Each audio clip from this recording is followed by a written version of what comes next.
Eran fondos especiales para la educación municipal de Providencia. Pero nunca llegaron a destino. Niños que vienen a Providencia, a veces viajando 2 horas de otras comunas. Y esa plata, gastársela en otras cosas, a mí me parece que de verdad es imperdonable. ¿Estamos hablando de materia de corrupción? Sí, estamos hablando de materia de corrupción. Según la justicia son 2.000 millones, según en la auditoría son cerca de 6.000 a 7.000 millones. Josefa, hola, somos de Chilevisión. Quería ver la posibilidad de entrevistarte por las irregularidades de Providencia durante tu gestión. Gastos millonarios en fiestas corporativas, vinos de honor, estadías en el resort Rosa Agustinas y la lista suma y sigue. Pero, ¿qué ocurrió con las 3 personas que fueron formalizadas en 2020 por la Fiscalía? Se lo contamos en el siguiente reportaje.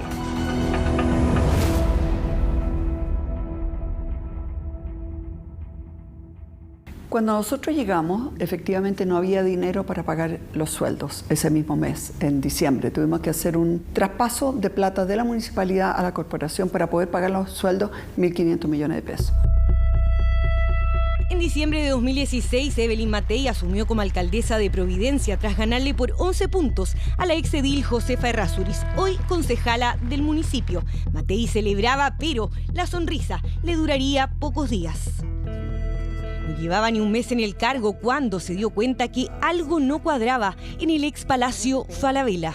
Fueron 7.000 millones que nos faltaban y de hecho todavía debemos más de 3.500 millones de pesos. Para nosotros reconstruir la contabilidad nos llevó casi un año, porque no había contabilidad, no habían cuentas corrientes claras, no había nada. Inmediatamente se encendieron las alarmas tras advertir que faltaban recursos públicos en la Corporación de Desarrollo Social destinados para la salud y educación de la comuna. Encargó una auditoría externa y a su vez denunció la situación a Contraloría, quien comenzó su propia investigación. Mira, en el mundo municipal siempre vemos cosas raras o inadecuadas, pero de esta magnitud, de esta cantidad tan millonaria y de este tipo tan raro, tan sorprendente, tan cuestionable de gastos, es algo que es muy inusual y sobre todo en la época en que estas cosas ocurrieron. El informe de Contraloría fue duro, faltaban 2.700 millones de pesos por rendir, pero no solo eso, también se habían hecho gastos en fines distintos a los que permiten los fondos de educación, esos que entrega el Mineduc a los municipios y que son específica y exclusivamente para mejorar la enseñanza de los chilenos. Esos dineros habían sido recibidos, pero no se habían hecho las acciones que tú tenías que hacer. Y la plata no estaba. Compraron vinos, como ese fiestas, regalos, que está bien. O sea, yo entiendo, digamos, de que hay que hacer también una fiesta, pero para eso son otros presupuestos. Uno no se puede gastar el CEP, que es la subvención, ¿no es cierto?, escolar preferencial, o el FAB, que es los fondos, ¿no es cierto?, para mejorar la educación pública.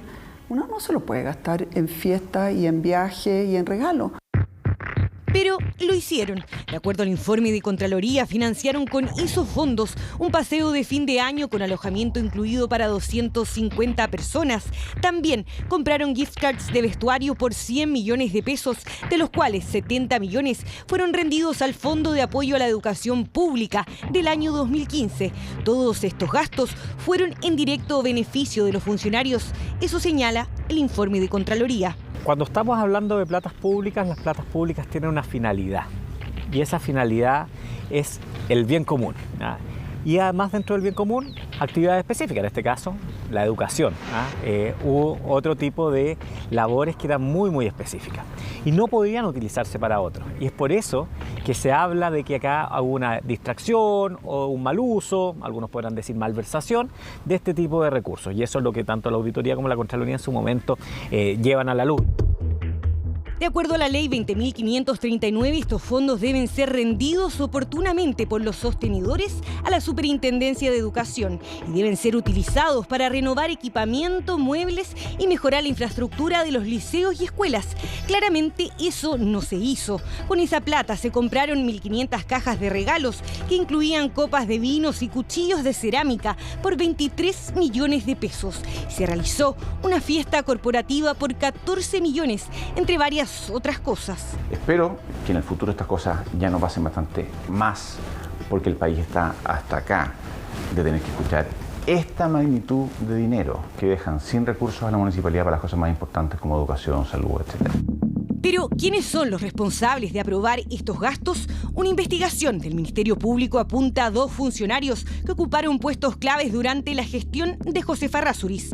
Jaime Brito, entonces director de Administración y Finanzas de la Corporación de Desarrollo Social de Providencia, y Mariano Rosenzweig, director de Educación y uno de los fundadores de Revolución Democrática. Es casi escandaloso, por decirlo menos, sobre todo viniendo de quienes vienen, que han profitado toda la vida de la desigualdad y de los problemas sociales, y increíble. En octubre de 2017, tras el informe de Contraloría, Evelyn Matei presenta una querella criminal por presunta malversación de fondos públicos y fraude al fisco. Ello da paso a una investigación penal. Luego de 3 años, en 2020, la Fiscalía Oriente intenta formalizar a los imputados, pero para entonces, uno de ellos, Mariano Rosenzweig, ya no estaba en Chile.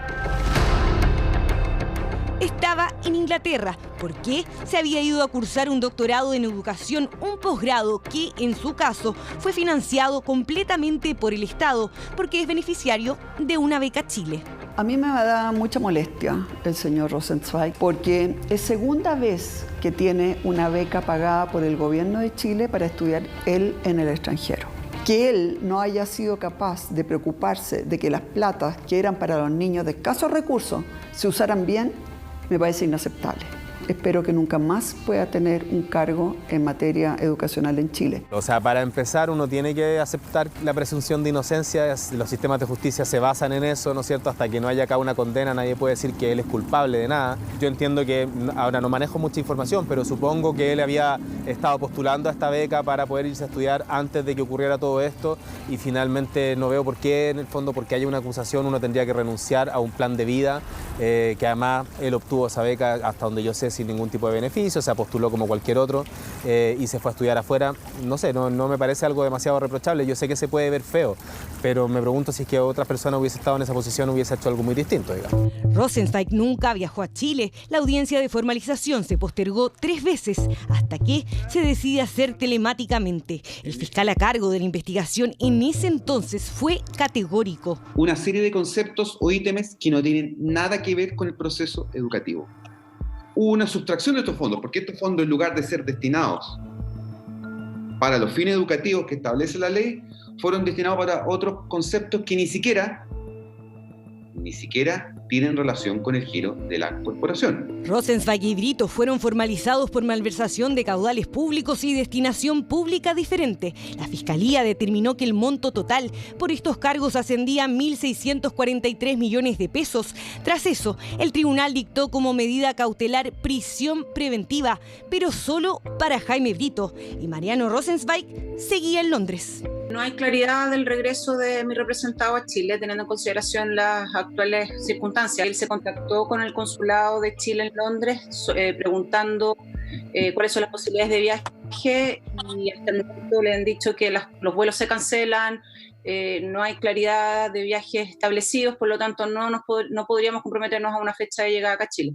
Y 2 años después, no hay fecha de llegada. El sociólogo continúa en Inglaterra, mientras que Brito estuvo en prisión preventiva por 8 días. Tras presentar un recurso de apelación, la Corte revocó la medida cautelar, por lo que dejó la cárcel para luego irse a su casa con arresto nocturno, y finalmente quedó con arraigo nacional y firma cada 2 meses. En este caso, uno de los imputados estuvo en prisión preventiva, y eso demuestra que en su momento un juez de la República determinó que esa persona o era un peligro a la sociedad o había un riesgo de fuga, por lo cual estamos hablando de una persona que requirió la cautelar más gravosa, que es privarla de su libertad en algún minuto, que habla de que en su momento, por lo menos, una determinación de que los delitos acá eran de una mayor valía de los que presuntamente se van a perseguir en el futuro. En 2020 también formalizaron a un tercero por los mismos hechos. Sin embargo, el imputado padecía cáncer y falleció en mayo de este año.